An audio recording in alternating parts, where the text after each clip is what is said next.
Hello, I'm Tom Parker and welcome to Voices from the CEPS Ideas Lab. In this episode, I spoke with Berta Mizsei.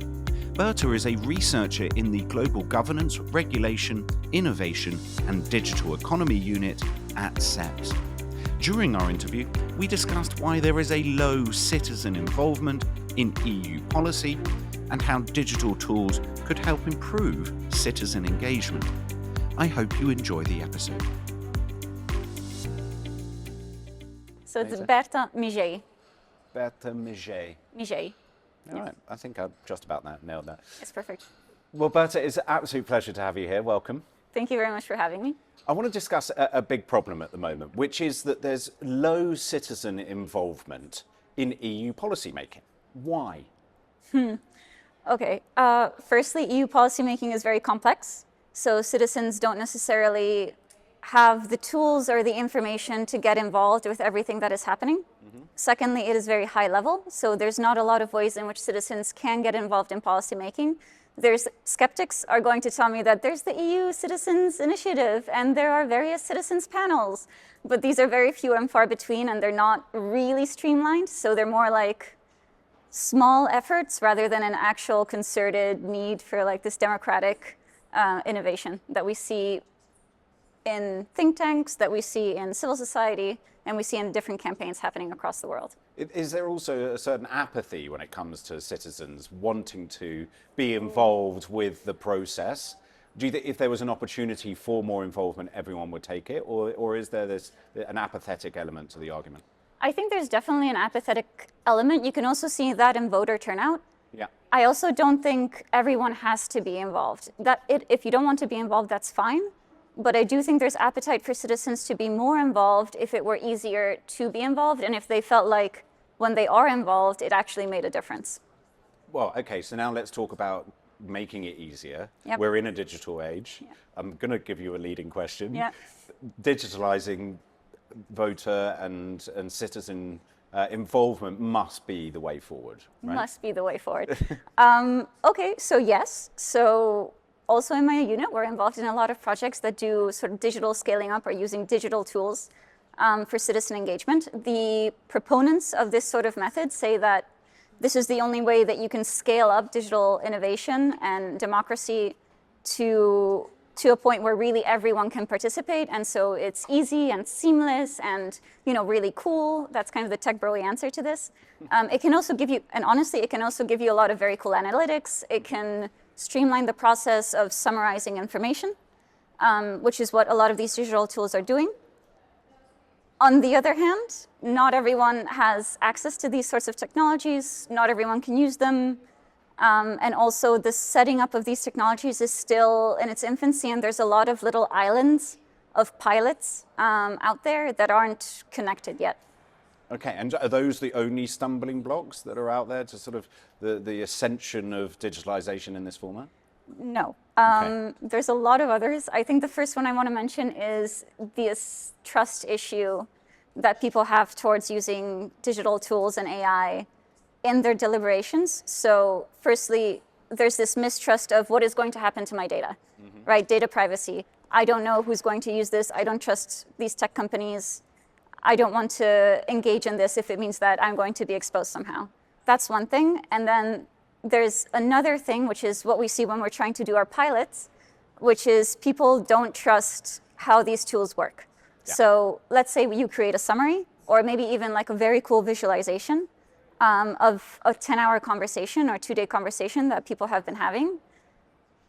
Of course, people want to look at that and they're going to criticize it and they're going to say, why is my opinion not reflected more in this? Why is it that we're using tools to do this, AI tools to do this? Why aren't we using human moderators? And why do we even need this sort of digital technology?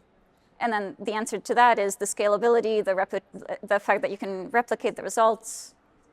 But it's a slow process, I think. Do you see that any trend within the echelons of society, say Gen Z up to boomers, or that have different fears and different understandings of digital tools and how they can help them in their day-to-day lives? Okay, definitely, yeah. So I think especially with older folks, you see this issue of the technology not even reaching them. Yeah. So I think most of us have this experience with our parents or grandparents, where maybe you're not going to imagine your grandparent going onto an app, logging onto an EU platform, selecting the EU Citizens Panel app that we're using or tool that we're using, and then engaging in that through a chat forum. Like, that's miles away from what they're doing with technology right now. And then on the other side, you also have this issue, I think, more with mistrust across the board of, is this technology actually useful? How is misinformation coming in here? You know, what data was the AI model trained on? Is it biased in some way? Yeah. So all of that is across the board. So what would bring about a breakthrough then? And actually maybe define what you think of as a breakthrough in this space. So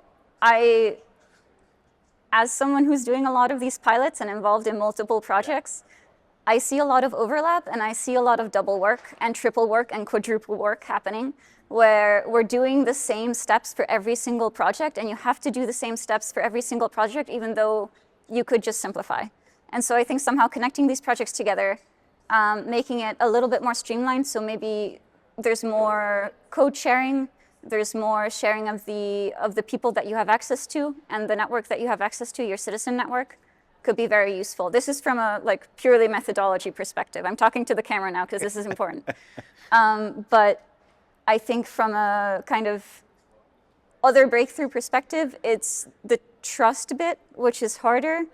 That is partly people getting used to using digital tools and technology. That's happening kind of continuously. I mean, the EU and every national government has a digitalization plan or action plan. And I think that will happen kind of naturally as the world becomes more digital anyway.